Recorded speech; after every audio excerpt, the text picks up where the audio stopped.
10:46 and 40 seconds, American Airlines Flight 11 hits the North Tower of the World Trade Center, causing extensive damage between the 93rd and the 99th floors.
Basically, the security screening system wasn't as robust as it is today, and they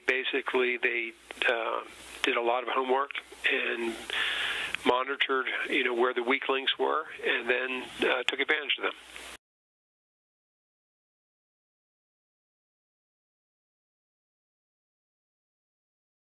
Well, I think across the board, the screening of the passengers getting onto the aircraft, the ability to get into aircraft, into the pilots area, the ability to basically learn to fly and not being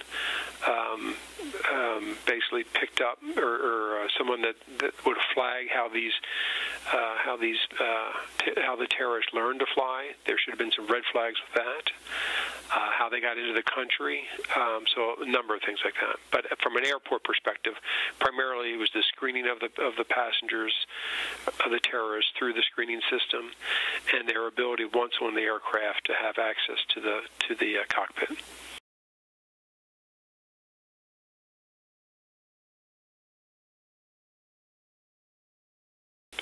basically a number of things. One is they took the screening function away from the airlines and made it a government function and created the Transportation Security Administration, TSA.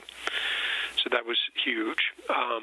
They basically looked at the electronics that they were using to detect potential weapons.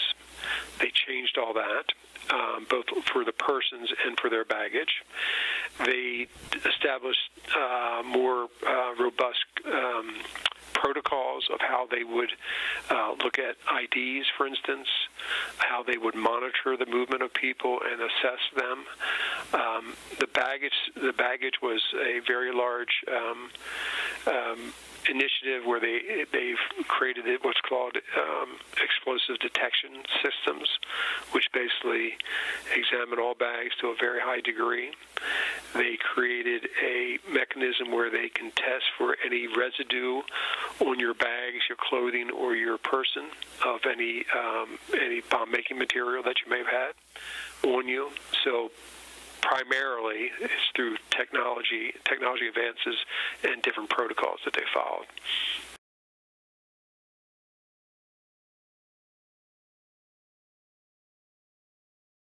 I think just the training is much more consistent because it's provided under one source, the TSA.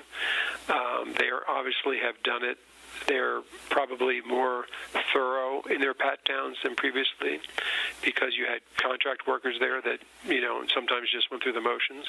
I think the commitment level of the TSA employees is much greater.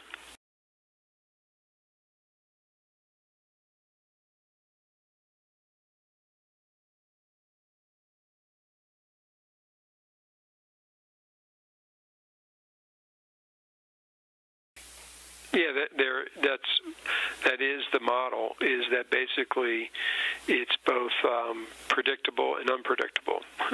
It's what's called a layered approach, so there is random further inspection of people.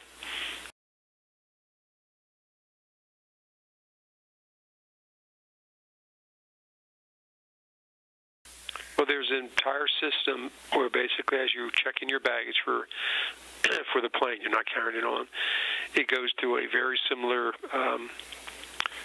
screening operation. And then basically it's first done electronically, and it's looking for certain things. And if they can't determine that the bag is safe, or they just don't know, meaning that the technology doesn't, it goes to a area that the TSA employees will open up the bags and search the bags by hand.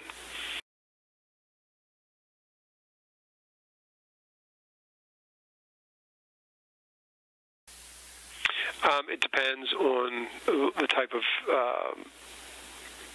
what it is. So, for instance, if someone left a cutter or something that was, they forgot, they had a nail cutter or something, you used to not be able to bring fingernail cutters. They would just confiscate them and basically, they would either put them into bins and either they would, I'm not sure what TSA does with them, but that's what they would do.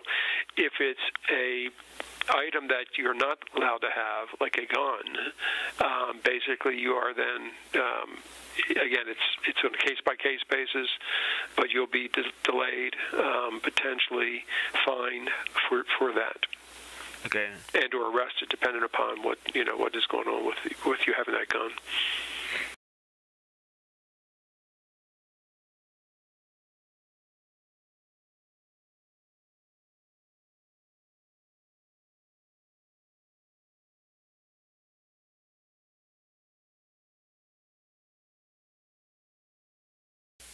Well, the TSA initially had prohibited filming and photography around the security checkpoints. They have reduced that requirement.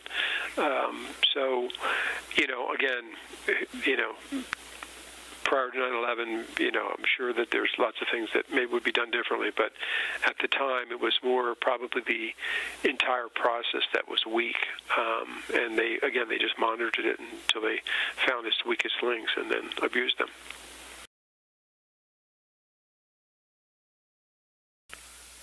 Yeah, I mean, there's a program called See Something, Say Something.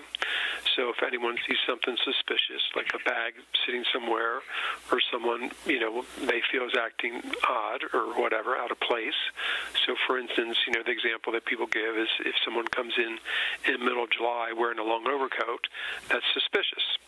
So what you do would you report it, and they would, the police officers would, basically ask the person some questions and find out if there's any issues going on, just to see if there's anything out of the ordinary beyond just what they maybe choose to do.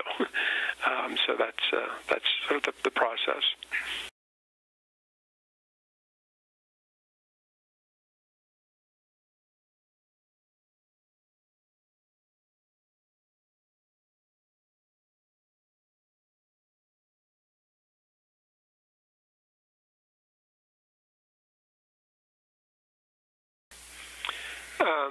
I think there has been a number of attempts already comparable that have been stopped.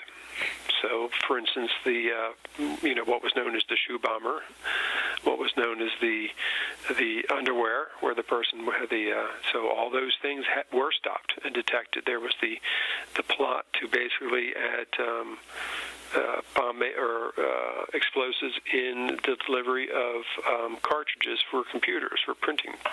So a number of things have been stopped. Some have been made public, some haven't been.